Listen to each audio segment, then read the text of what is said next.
नमस्कार दोस्तों, कैसे हैं आप सभी को। आपके पसंदीदा चैनल ऑब्जेक्टिव बाबा पर फिर एक बार मैं मुन्ना सर स्वागत करता हूं।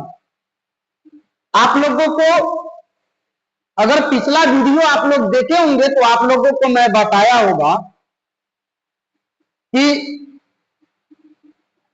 इसके बाद जितना सारा चैप्टर जो हम चालू करेंगे, सबसे पहले कोशिश करेंगे तो उस चैप्टर का हम बेसिक आप लोगों को बताने का, क्योंकि बहुत ऐसे बच्चे हमारे चैनल पर नए हैं और बहुत ऐसे बच्चे बेसिक पढ़े हुए हैं और बहुत ऐसे बच्चे बेसिक नहीं पढ़े हुए हैं। तो इतना आप लोगों को बता दे कि हमारा ऑब्जेक्टिव जो है आपके बेसिक पर निर्भर करता है। तो पिछले चैप्टर में हम तो बेसिक आप लोगों को नहीं पढ़ा पाए थे, लेकिन इस चैप्टर को बहुपद को चालू करने से पहले हम आप लोगों को बहुपद का बेसिक सबसे पहले एक क्लास कराएंगे।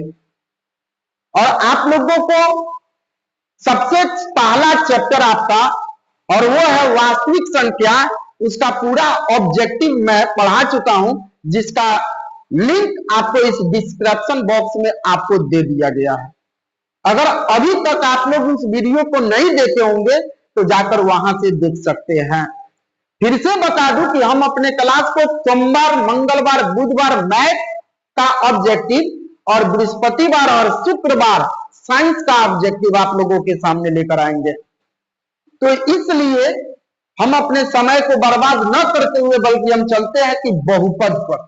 सबसे बड़ी बात कि बच्चे को कंफ्यूजन हो जाता है कि सर बहुपद है क्या। बच्चे सोचने लगते हैं कि बहुपद क्या है। तो देखिए, बहुपद, बहुपद यानी बहुत सारा पद को मिलाकर बहुपद बनाया गया।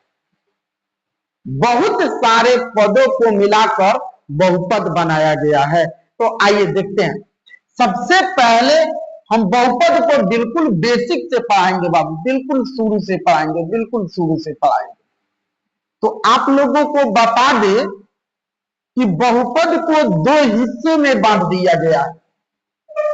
बहुपद को दो हिस्से में बांट दिया गया। सबसे पहले बहुपद के बारे में थोड़ा सा चर्चा कर लेते हैं। तो बहुपद हमारा देखिए, आप लोग जानते हैं दो होता है, एक होता है चर और एक होता है आपका बाबू अचर। एक होता है चर और एक होता है अचर आपका होता है। और चर जो होता है, चर जो होता है वो आपका होता है ए बी सी डी, और कहां तक होता है तो जेड तक होता है। और अचर आप लोग जानते हैं वो कहां तक होता है, 0 1 2 3 4, और ये कहां तक होगा बाबू, अनंत तक होगा। तो प्यारे बच्चे, यहां चर और अचर, इसको पढ़ने के लिए चर और अचर की जानकारी आपको होनी चाहिए। हम बताए हैं कि एबीसीडी से जितना सारा आपका लेटर आएगा वो चर कहलाएगा, और 1 2 3 4 5 6 जितना आएगा वो अचर कहलाएगा। फिर एक क्वेश्चन हम आपसे पूछे कि बताइए एक्स क्या है, तो बहुत सारे बच्चे का जवाब होगा कि सर ये चर होगा। चलिए, अगर हम पूछे वाई क्या है, तो बहुत सारे बच्चे का जवाब होगा कि सर चर होगा। अगर हम पूछे कि 5 क्या है, तो बहुत सारे बच्चे का जवाब होगा कि सर अचर होगा, क्योंकि अंक से आ रहा है। अगर हम पूछे कि 10 क्या है, तो देखिए अंक से आ रहा है, तो ये भी हमारा अचर होगा। लेकिन ये क्या है, तो बहुत सारे बच्चे बोलेंगे कि सर ये चर होगा। लेकिन वहीं हम एक क्वेश्चन पूछ दे 5x क्या है, तो बहुत सारे बच्चे बोलते हैं कि सर चर अचर होगा। ऐसा कोई बात नहीं है बाबू। देखो, जब भी चर और अचर एक साथ रहेगा तो उसे चरे बोलते हैं। क्या बोलते हैं बाबू, चर बोलते हैं। अगर हम आपसे बोले कि ये 3y है, तो देखिए अगर 3 की बात करें तो 3 हमारा अचर है, और y की बात करें तो y हमारा चर है। 3 की बात करें तो 3 हमारा अचर है, और y की बात करें तो y हमारा चर है। लेकिन दोनों अगर एक साथ रहे तो दोनों एक साथ रहे तो और ये हो जाएगा चर। और आपको थोड़ा सा चर और अचर के बारे में ये तो रहा कि चर और अचर के बारे में आप लोगों को जानकारी दी, लेकिन चर और अचर में रिलेशन क्या होता है? तो देखिए, चर और अचर का रिलेशन जो होता है ना बाबू, एक हस्बैंड और एक वाइफ की तरह होता है। चर और अचर का रिलेशन एक हस्बैंड और एक वाइफ की तरह होता है कि साथ साथ तो रहते हैं, लेकिन हस्बैंड को बोलने की अनुमति नहीं होती है। सिर्फ आप देखिएगा, जब भी हस्बैंड और वाइफ अगर मार्केट जाएंगे तो वहां बोलने का अनुमति सिर्फ अचर यानी हम बात करें तो चर को होगा। चर कहने का अर्थ हो गया कि पत्नी को होगा, और बोलने का काम वहां पत्नी करेगी, लेकिन बिल देने का काम जो होगा वहां पति करेगा। सिर्फ एक ही समय में पति का रोल है वहां, जब हिसाब किया जाएगा तब वहां पति का रोल आएगा। लेकिन वहां जितना सारा खरीद बिक्री करना है वो सारा का सारा काम जो होगा वो पत्नी का होगा। तो सेम उसी तरह हस्बैंड और वाइफ का रिलेशन एक चर और अचर की तरह है। देखिए, अगर हम लिखे ना तो 3x लिख देते हैं बाबू, तो ये x का काम है, x का काम है अपनी जाति का पहचान करना। वहां थोड़ी देर के लिए अचर साइलेंट हो जाता है। ये अचर जो होता है ना साइलेंट हो जाता है। जैसे हम बात करें कि 3x में 3x को अगर जोड़ेंगे तो देखिए, हाई चर चर ये अपना जाति देखेगा। अगर ये बराबर है तो जुटेगा, नहीं बराबर है तो नहीं जुटेगा। देखिए, ये काम किया खोजने का, और वास्तव में जो जोड़ना है वो सिर्फ अंक को जोड़ेंगे। 3 और 3 ये हो जाएगा 6x। अगर हम लिखे कि 7y प्लस 5x, तो इसको आप चाहिएगा जोड़ने के लिए, नहीं जोड़ पाइएगा। क्यों नहीं जोड़ पाइएगा बाबू? तो कहिएगा कि सर इसका चर जो है ना, इसका चर आपस में बराबर नहीं है, इसलिए ये नहीं जुटेगा।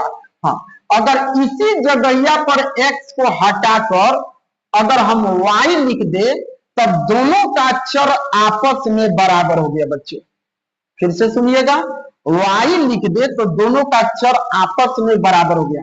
तो चर आपस में बराबर हो गया ना, तो ये दोनों का दोनों आपस में जुट जाएगा। तो 7 और 5 ये हो जाएगा 12। देखिए, जुटने का काम कौन किया? अचर, और y उसी तरह हो जाएगा। तो ये तो रहा हम चर और अचर की बताए हैं। और जब चर और अचर एक साथ आता है तो उसी को हम बहुपद बोलते हैं। जैसे हम लिखे x, कहिएगा कि सर बहुपद है। क्यों? क्योंकि इसके आगे एक छूट। तो आप लोगों को अब हम लेकर चल रहे हैं कि बहुपद के बारे में। क्या चीज के बारे में बाबू? बहुपद के बारे में।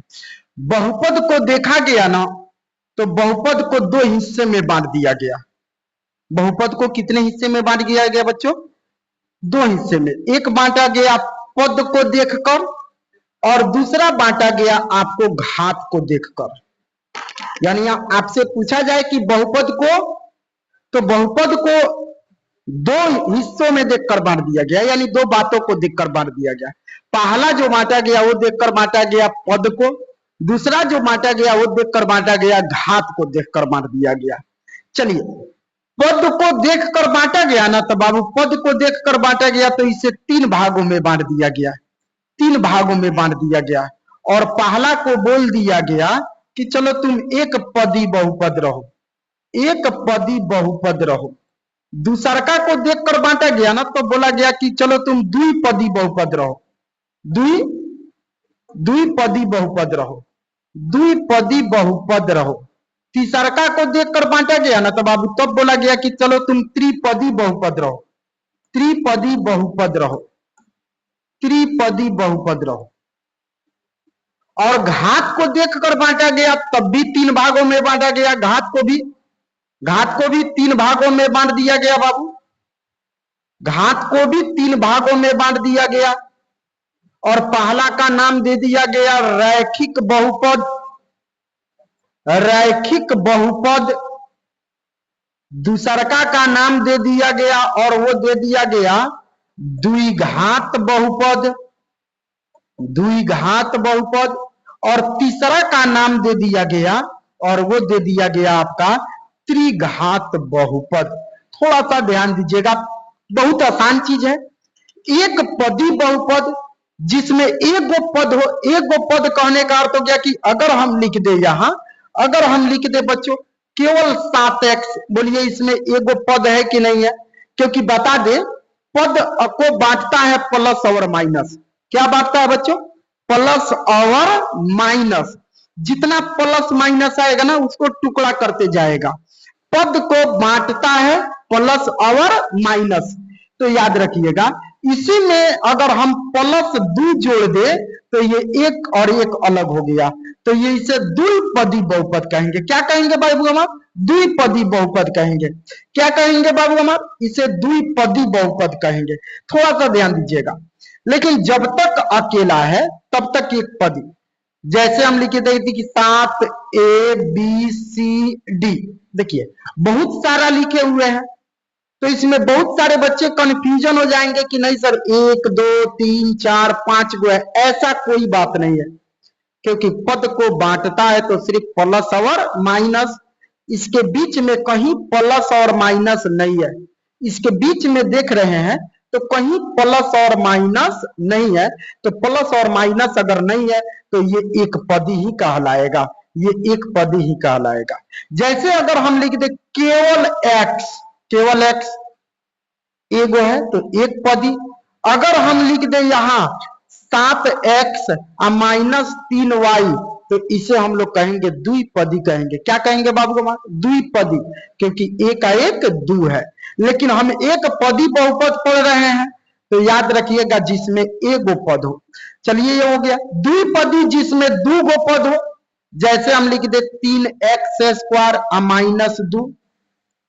तो हम अभी बताए हैं बच्चों कि पद को बांटता कौन है? तो बाबू हमारे पद को बांटता है प्लस और माइनस। तो ये माइनस आ गया, इसका मतलब ये अलग है, ये अलग है, ये अलग है और ये अलग है। तो इसका मतलब ये हुआ कि ये द्विपद है। कितने पद है बाबू? द्विपद। अब ये मत समझना कि नहीं सर यहां दो रखे हैं तब द्विपद, ऐसा बात नहीं है। द्विपद कहने का अर्थ हो गया, आप कुछ भी लिख दीजिए, 7x माइनस 5, देखिए अलग अलग हो गया, तो इसे द्विपद कहेंगे। अगर आपको एक और लिख देते हैं 8y प्लस 7x, तब भी इसे द्विपद कहेंगे, क्योंकि बीच में प्लस आया है। तो ये अलग हो गया, ये अलग हो गया, तो इसे द्विपद कहेंगे। आइए अगला अब त्रिपद के बारे में थोड़ा सा सुनते हैं। त्रिपद जिसमें 3 पद हो, जैसे हम लिखे कि 7x² माइनस 3x प्लस 5। हम अभी बताए हैं बच्चों कि पद को बांटता है कौन बाबू? प्लस और माइनस। तो यहां बीच में माइनस है, तो ये अलग हो गया, ये अलग हो गया। प्लस है, ये अलग हो गया, ये अलग हो गया। तो आपको बता दे कि 1 2 3, तो इसमें त्रिपदी बहुपद कहेंगे। तो याद रखिएगा, जिसमें एक पद हो उसे एक पदी बहुपद, जिसमें दो यानी 2 पद हो उसे द्विपदी बहुपद, जिसमें 3 यानी 3 पद हो, जिसमें कितने पद हो बाबू? 3 पद हो उसे 3 पदी बहुपद कहेंगे। तो एक पदी बहुपद, द्विपदी बहुपद और त्रिपदी बहुपद आपको बेहतर समझ आया होगा, अनुमान करते हैं। आइए अब हम थोड़ा सा ले चलते हैं आपको घात के अनुसार। घात के अनुसार अगर हम ले चलते हैं तो देखिए, आपको बता देते कि पद में जो होता है ना, पद में थोड़ा सा अगर हम बात करें, पद में अगर बात करें ना, तो यहां घात दिए हुए हैं। अगर हम यहां घात दिए हुए हैं तो पद में घात से कोई मतलब है ये नहीं है। पद के अनुसार अगर घात को देख रहे हैं तो पद में घात से हमें कोई मतलब नहीं है। पद को पदे से मतलब है, घात से कोई मतलब नहीं है। अब अगर हम अपना क्वेश्चन देखें, घात के अनुसार देखते हैं, घात के अनुसार, तो घात के अनुसार भी 3 भागों में बांटा गया है। रैखिक, रैखिक मतलब होता है रेखा, रेखा मतलब होता है एक। आप रैखिक यानी रेखा खींचिएगा ना तो देखिए तो एक जैसा है कि नहीं है, ऐसे खींच कर देखिए एक जैसा है कि नहीं, तो इसे रैखिक कहेंगे। रैखिक मतलब होता है एक। बहुत सारा ऑब्जेक्टिव आपको इससे पूछेगा। पद के अनुसार पूछेगा, बहुत सारा पूछेगा पद के अनुसार। जैसे आपको क्वेश्चन दे देगा, 4 गो ऑप्शन दे देगा और कहेगा कि इसमें द्विपदी बहुपद की पहचान करें। निम्नलिखित में द्विपदी बहुपद को छांटे, निम्नलिखित में कौन द्विपदी बहुपद है, ऐसे करके बहुत सारा क्वेश्चन आपको पूछ देगा। लेकिन रैखिक की अगर बात करते हैं, रैखिक मतलब होता है बाबू हमारे एक। रैखिक मतलब क्या होता है बाबू? एक। रैखिक मतलब एक, रैखिक मतलब एक, और रैखिक बहुपद। अब इसमें जो देखेंगे ना, हम घात को देखकर बोलेंगे। क्या देखकर बोलेंगे बच्चे? घात को देखकर बोलेंगे। और घात को हम लोग इंग्लिश में बोलते हैं पावर, POWER, पावर। तो याद रखिएगा कि कभी कभी हम घात बोल देते हैं तो कभी कभी हम पावर भी बोल सकते हैं।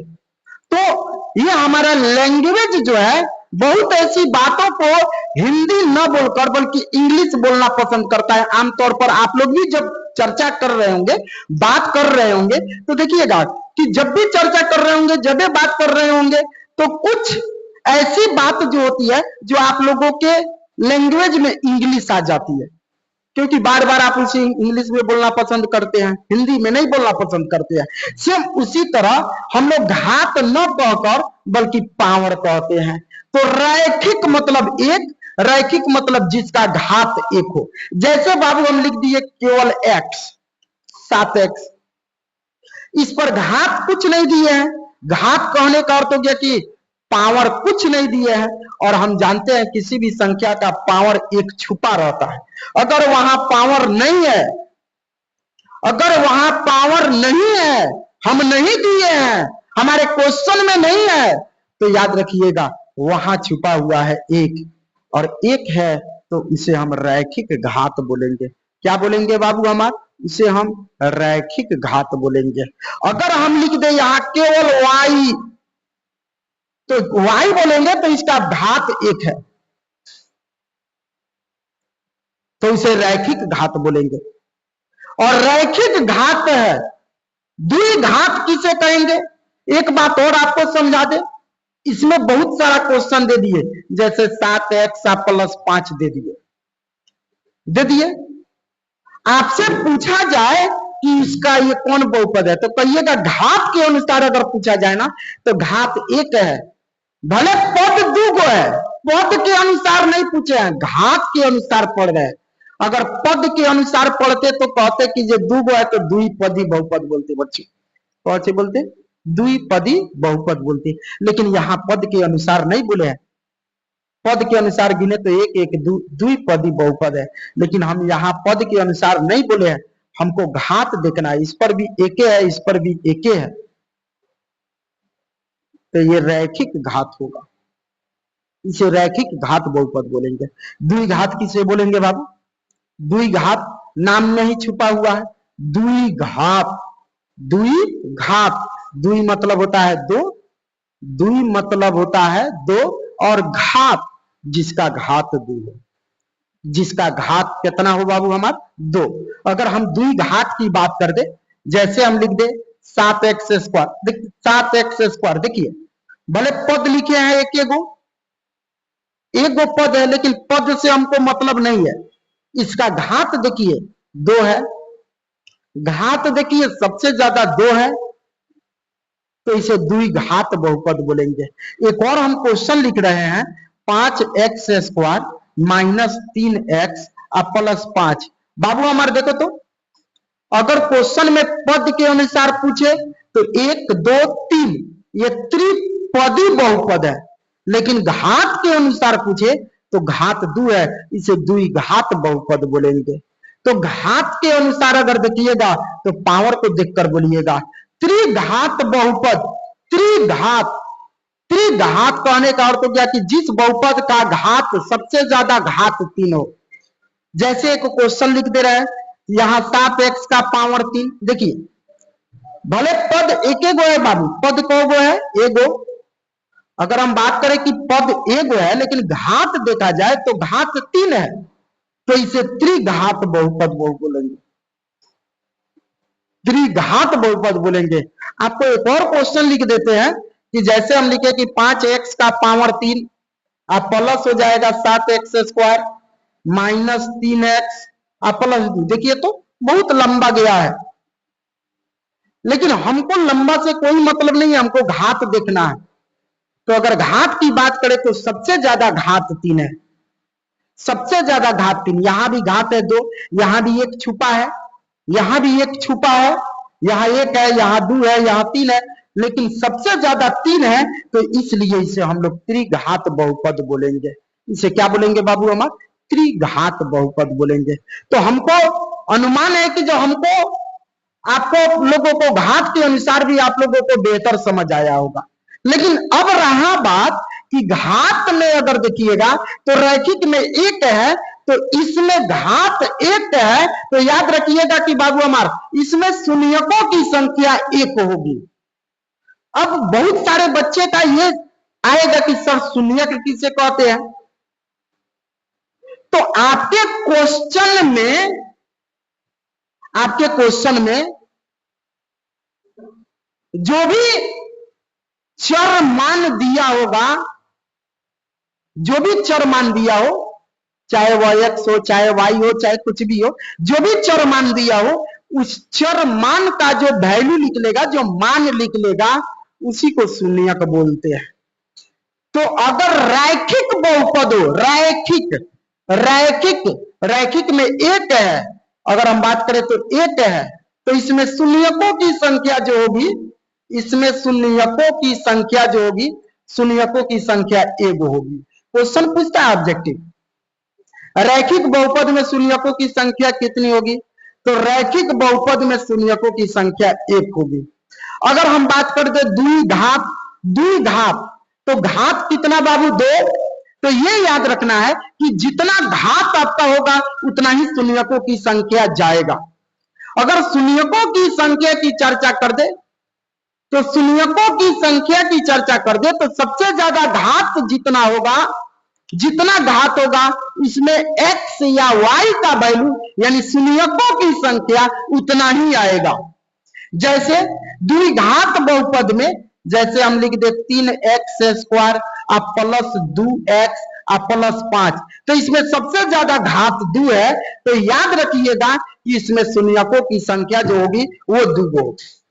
इसमें जो शून्यकों की संख्या आएगी वो 2 आएगी। त्रिघात बहुपद, चल बता दो तो घात कितना है बाबू? 3, तो इसमें शून्यकों की संख्या 3 आएगी।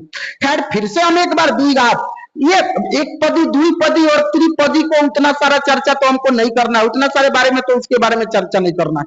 वो तो बिल्कुल आसान है कि एक पदी है यानी एगो है तो एक पदी, 2 पद है तो द्विपदी, 3 पद है तो त्रिपदी, यानी त्रिपदी। पद को बांटता कौन है? प्लस और माइनस। तो अगर इतना सारा अगर हम पद के अनुसार देखेंगे, जैसे कि यहां देखे हुए थे, तो इसमें उतना सारा इतना ही है, उसके बारे में उतना पढ़ना भी नहीं है। सबसे ज्यादा अगर पढ़ना है तो हमें किसके बारे में पढ़ना है बाबू? बहुपद के बारे में पढ़ना, और वो भी घात के अनुसार। तो रैखिक बहुपद, आइए अब एक एक कर हम समझाते हैं। सबसे पहले रैखिक बहुपद में आते हैं। क्या चीज में आएंगे बाबू? हम लोग को क्या पढ़ना है? तो रैखिक बहुपद पढ़ना है। हम लोगों को पढ़ना है रैखिक बहुपद। हम लोगों को पढ़ना है कौन बहुपद? रैखिक बहुपद के बारे में, रैखिक बहुपद के बारे में जानकारी लेना है। रैखिक बहुपद किसे कहते हैं? तो कहिएगा सर जिसका घात 1 हो, घात 1 हो उसे रैखिक बहुपद कहेंगे। जिसका घात 1 हो उसे रैखिक बहुपद कहेंगे। और घात 1 तो शून्यकों की संख्या 1 लिख लेगा। जैसे अगर हम लिख दे 3x स्क्वायर बराबर 0, तो इसमें घात 2 है तो इसे द्विघात कहेंगे। हम पढ़ रहे हैं रैखिक घात बहुपद, रैखिक बहुपद या रैखिक घात बहुपद। जैसे हम लिख दे 7x बराबर 0। कितने सारे बच्चे को लग रहा होगा कि नहीं सर आप समीकरण पढ़ा रहे हैं। अरे पगला, समीकरण में और बहुपद में कोई अंतर नहीं है, सिर्फ एक 0 का फर्क है। समीकरण में तुम्हारा 0 दिया रहता है, बहुपद में 0 दिया नहीं रहता है, बल्कि मान लेते हैं। तो मान लीजिए कि हम ये जीरो मान कर पढ़ा रहे हैं, ये मत कहिएगा कि नहीं सर आप बहुपद में समीकरण खींच कर लेकर चले आए। समीकरण और बहुपद दोनों चीज है। समीकरण में एक बराबर आ जाता है, बहुपद में बराबर नहीं होता। तो आपको बता दे कि 7x बराबर 0, तो यहाँ x बराबर 0 गुना में है, इधर आएगा तो भाग में, तो x बराबर ऊपर 0 तो पूरा का पूरा 0। तो यहाँ देखिए x का जो वैल्यू निकला है ना, एक निकला है, तो इसे रैखिक बहुपद कहेंगे। तो याद रहेगा कि रैखिक बहुपद में शून्यकों की संख्या कितनी होगी, 1 होगी। रैखिक बहुपद में शून्यकों की संख्या जो x का वैल्यू जो निकलेगा वो कितना निकलेगा बाबू, 1 निकलेगा।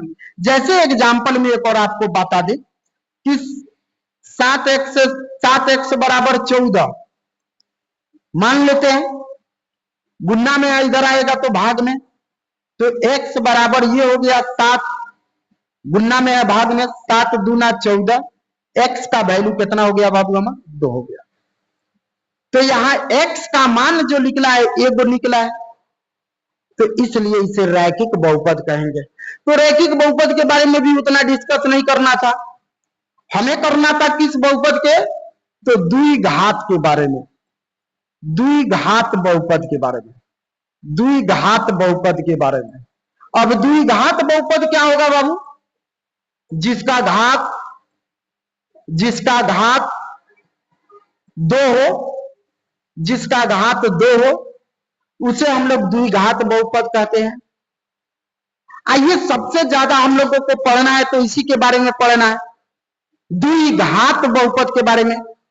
तो घात कितना है बाबू, सबसे ज्यादा 2 है, तो याद रखिएगा इसमें शून्यकों की संख्या होगी 2 होगी।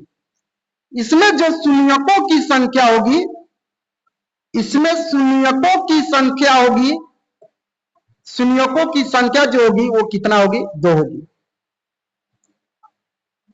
अगर आपसे एक क्वेश्चन पूछ दे 3x² माइनस 5x प्लस 7, देखिए सबसे ज्यादा घात 2 है, यहां अगर बात करें तो यहां घात 1 है, यहां अगर बात करें तो घात 2 है, तो सबसे ज्यादा घात कितना है बाबू, तो सबसे ज्यादा घात आपका 2 है, तो द्विघात बहुपद कहेंगे।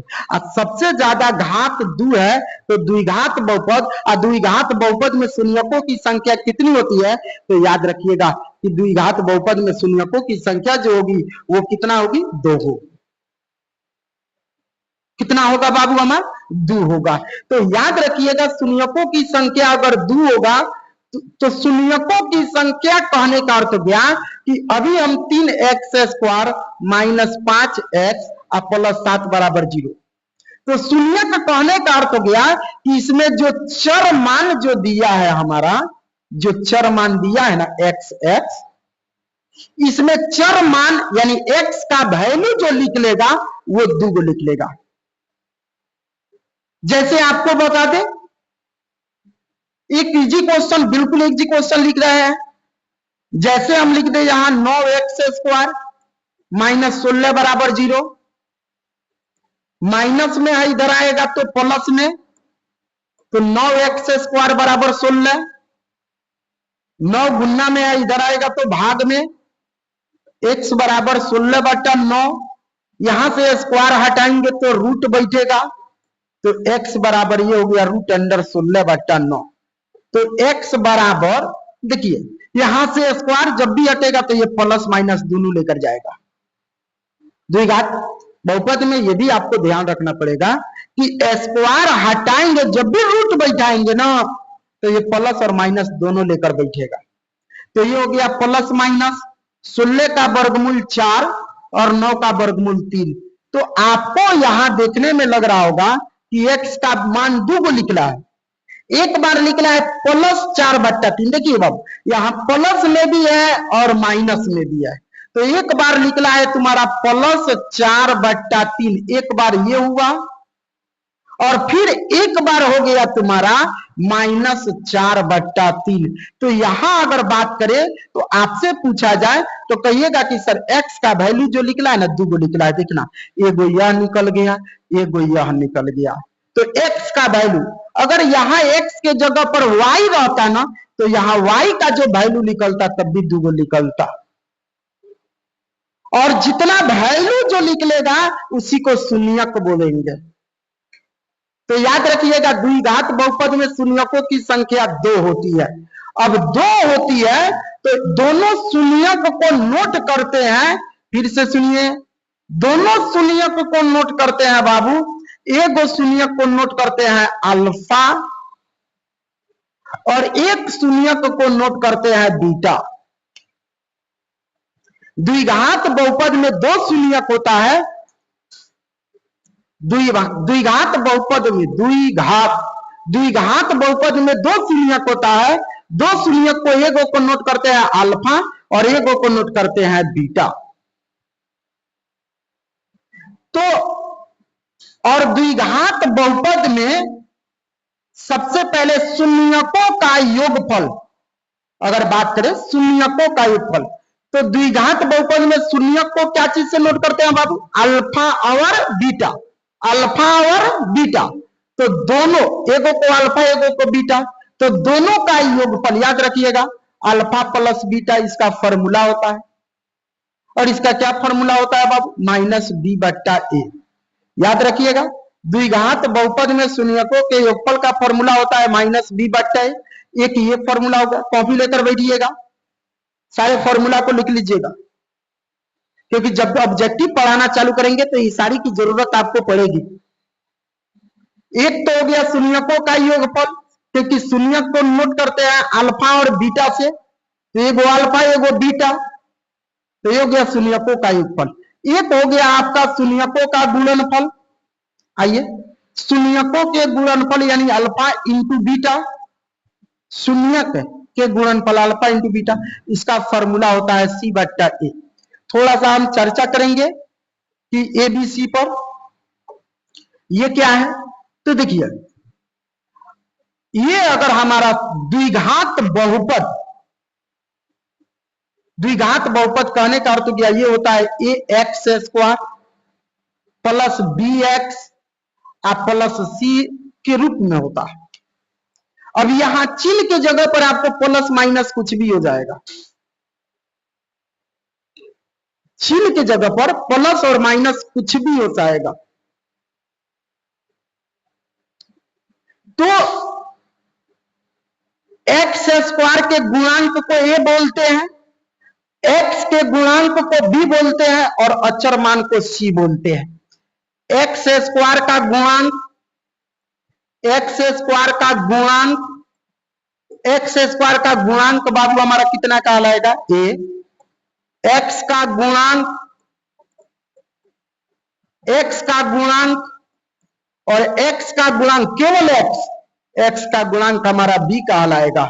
और अचर मान, अचर मान देखिए, तो उसे अचर मान बोलेंगे कि नहीं? बिल्कुल सी अकेला, उसे अचर मान बोलेंगे सी। जैसे एक क्वेश्चन लिख रहे हैं 7x square minus 3x minus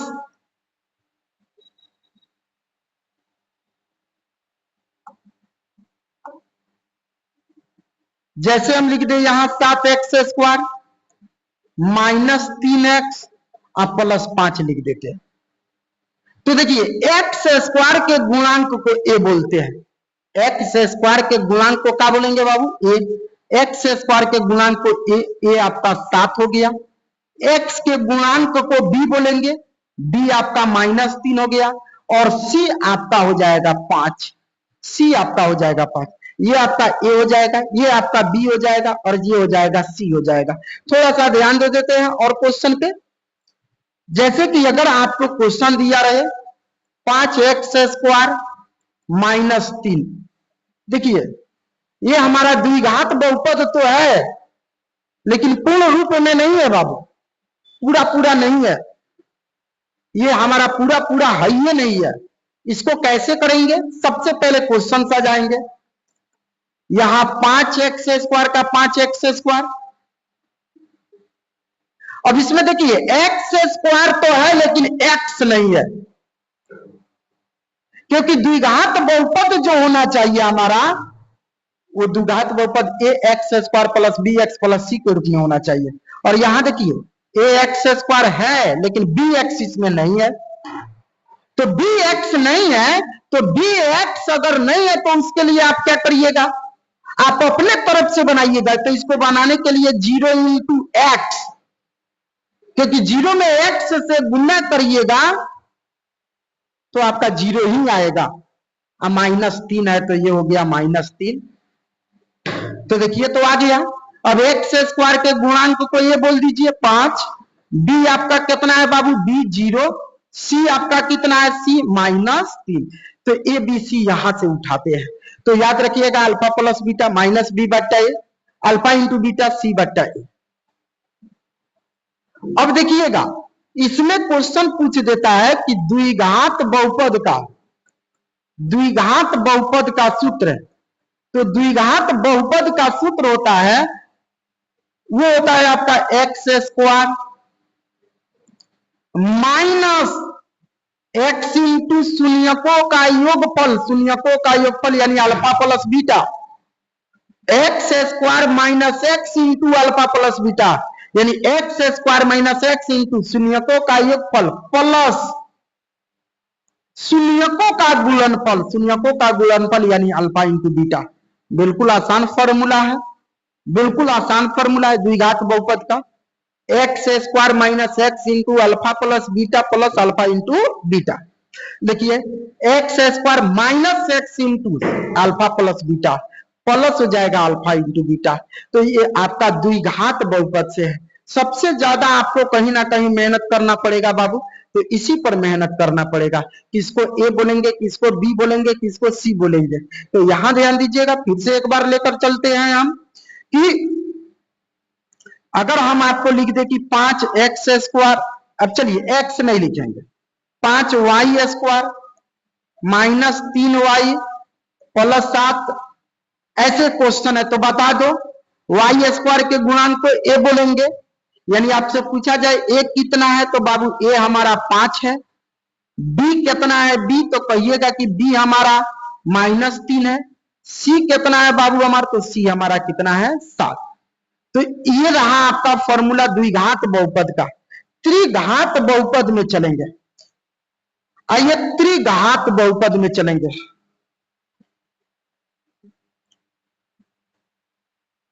हम चलेंगे त्रिघात बहुपद में। त्रिघात बहुपद में अगर चल रहे हैं तो त्रिघात बहुपद किसे कहेंगे, तो त्रिघात बहुपद में जो हम करेंगे बाबू इसको रुको, त्रिघात बहुपद जो करेंगे वो हम करेंगे। त्रिघात बहुपद किसे कहते हैं बाबू, जिसका घात 3 हो, घात 3 हो। जैसे एक क्वेश्चन हम लिख रहे हैं, px बराबर 7x का power 3 minus 3x square plus 5x minus 2। देखिए बहुत ऐसे बच्चे त्रिघात बहुपद के बारे में ज्यादा चर्चा नहीं किए हैं, ज्यादा चर्चा नहीं करते हैं, लेकिन आपको बता दें कि एग्जाम में पूछता है त्रिघात बहुपद से क्वेश्चन। त्रिघात बहुपद में सबसे ज्यादा घात 3 है और इसका घात सबसे ज्यादा 3 है, तो शून्यकों की संख्या इसमें 3 गो होगी। सबसे पहले आपको बता दे कि एक्स क्यूब के गुणांक को इसमें ए बोलते हैं, यानी आपका ए हो जाएगा 7। एक्स स्क्वायर के गुणांक को बी बोलते हैं, बी, और वो हो जाएगा -3। एक्स के गुणांक को सी बोलते हैं और वो हो जाएगा 5। और जो अचर मान होता है ना उसको डी बोलते हैं और ये हो जाएगा -2। एक और बात आपको समझा दे, जो प्लस होता है ना उसको नहीं लिखते हैं, लेकिन माइनस वाले को लिखते हैं साथ में। प्लस वाले को यहां नहीं लिखे हैं, लेकिन माइनस वाले को साथ में लिखे हैं। क्या बताए हैं, एक्स क्यूब के गुणांक को अगर बात करें तो एक्स क्यूब के गुणांक को क्या बोलेंगे, ए। एक्स स्क्वायर के गुणांक को बी, एक्स के गुणांक को सी और अचर मान को डी बोलते हैं। तो इसलिए याद रखना पड़ेगा, एक्स क्यूब के गुणांक को ए, एक्स स्क्वायर के गुणांक को बी, अचर मान को सी, एक्स के गुणांक को सी और अचर मान को डी बोलते हैं। तो त्रिघात बहुपद में शून्यकों की संख्या 3 होती है। तो याद रखिएगा कि एगो को नोट करते हैं अल्फा, एगो को नोट करते हैं बीटा और एगो को नोट करते हैं गम्मा। इसको बोलते हैं बाबू हम अल्फा, अल्फा इसे बोलते हैं हम लोग बीटा और इसे बोलते हैं हम लोग गम्मा, गम्मा बोलते हैं, अल्फा बीटा और गम्मा।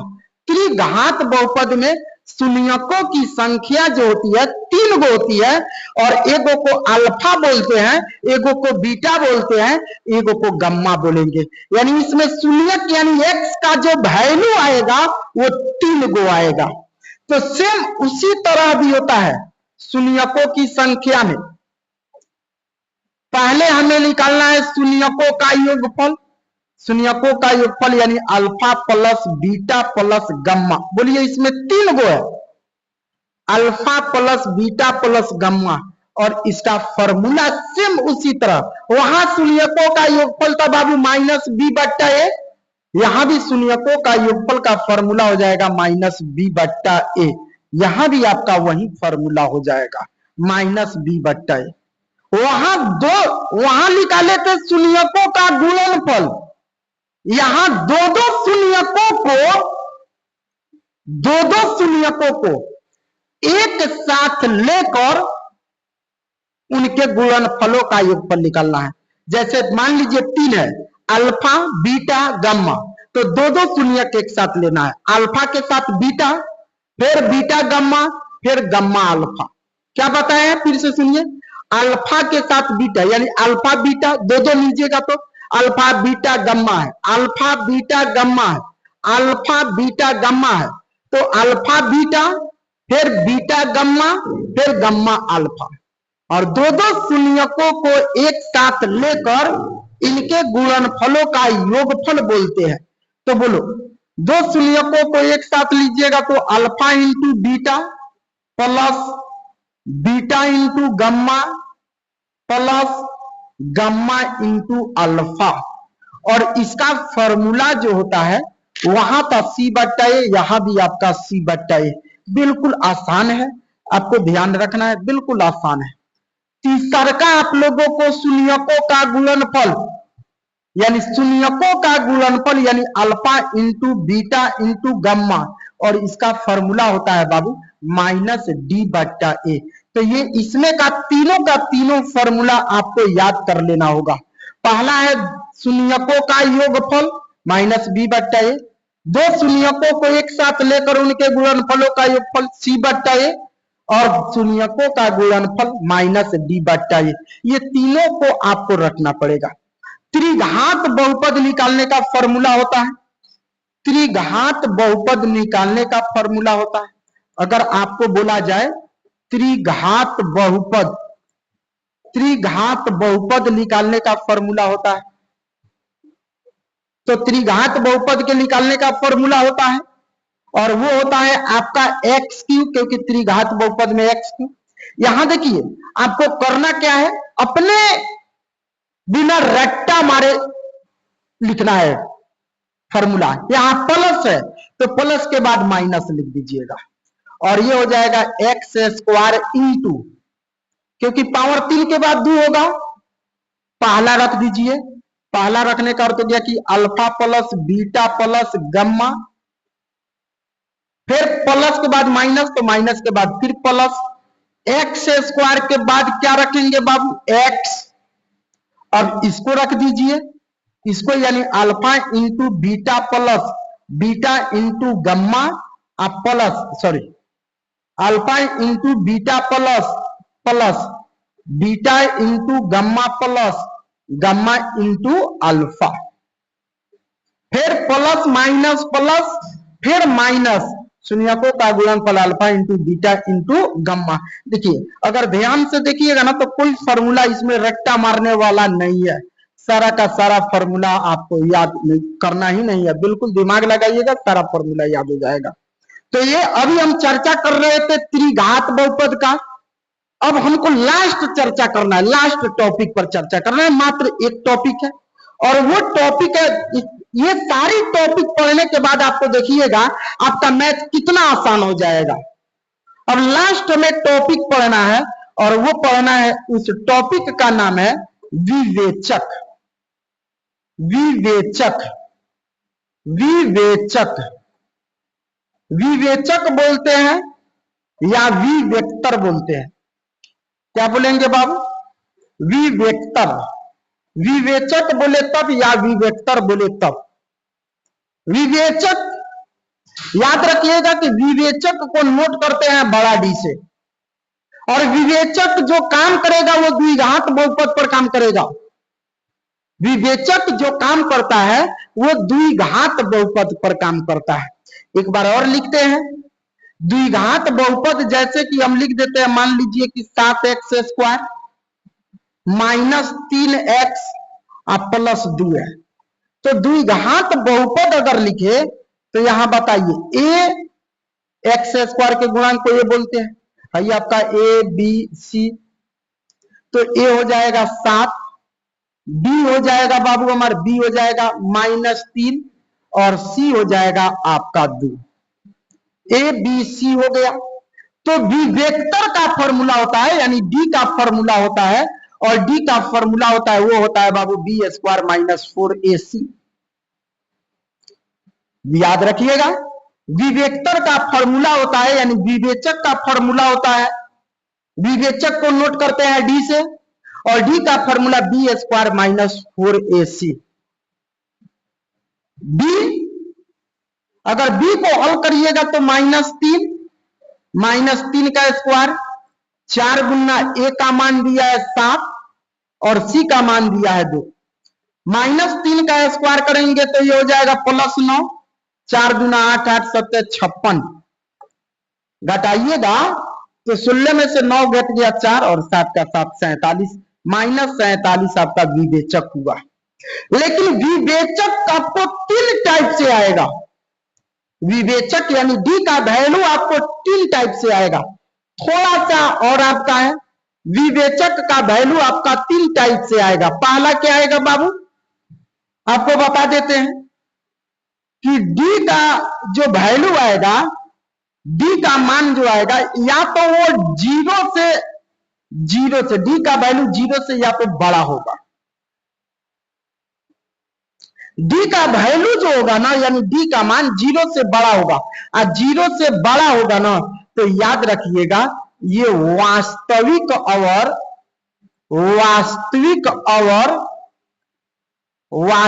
और असमान होगा। वास्तविक और असमान होगा। कब? जब d का मान 0 से बड़ा हो। अगर जो d का मान छोटा हो 0 से कौन सी हो, छोटा हो, d। देखिए जिधर खुला रहता है मुंह वो बड़ा होता है, बड़ा है, छोटा। 0 से छोटा कहने का अर्थ हो गया कि माइनस में। तो ये याद रखिएगा, इसका मान जो होगा ये वास्तविक नहीं होगा, वास्तविक नहीं होगा। और जब वास्तविक नहीं होगा तो इसका कोई हल नहीं होगा। अगर हल की बात करें तो इसका हल होगा, इसका हल होगा, और इसका हल नहीं होगा, इसका हल नहीं होगा, इसका हल आगे हो ये नहीं सकता है। लेकिन अगर d का मान अगर 0 के बराबर है, बिल्कुल 0, तो याद रखिएगा ये जो होगा ये वास्तविक और समान होगा, असमान नहीं होगा, वास्तविक और समान होगा। और इसका हल होगा, बिल्कुल होगा, इसका भी हल होगा। याद रखिएगा ये आएगा एक अपरिमेय संख्या, सॉरी अपरिमेय नहीं है। यहां ध्यान दीजिएगा थोड़ा सा, हमको 2 चीज इसी पर को पढ़ना है, एक वास्तविक और असमान, एक वास्तविक और समान। अगर 0 से बड़ा हुआ तो असमान, अगर 0 के बराबर हुआ तो समान, और 0 से छोटा हुआ तो उसका कोई हल होकबे नहीं करेगा। जैसे मान लीजिए कि आप d का मान -47 आया है ना, -47, तो 0 से छोटा है, तो इसका वास्तविक मूल्य वास्तविक नहीं होगा, इसका मूल्य वास्तविक होकबे नहीं करेगा, तो ये आगे हल नहीं होगा। हल एक के 2 स्थिति में होता है, 2 स्थिति में होता है बाबू। कब? या तो d का मान 0 के बराबर आना चाहिए, या तो 0 से बड़ा आना चाहिए। तो ये तो रहा हमारा विवेक्तर, ये लास्ट टॉपिक था। बाकी ऑब्जेक्टिव में अब सारे क्वेश्चन को देखिएगा, सारा क्वेश्चन आपको बहुत बेहतर से समझ आएगा। उम्मीद करते हैं कि आपको सारी ये वीडियो बिल्कुल जो समझाए हैं बेसिक समझ आया होगा। थोड़ा सा वीडियो लंबा गया है लेकिन आपके लिए बहुत फायदेमंद है। आपको सबसे पहले इस टॉपिक को थोड़ा सा बेहतर से पढ़ना होगा। धन्यवाद।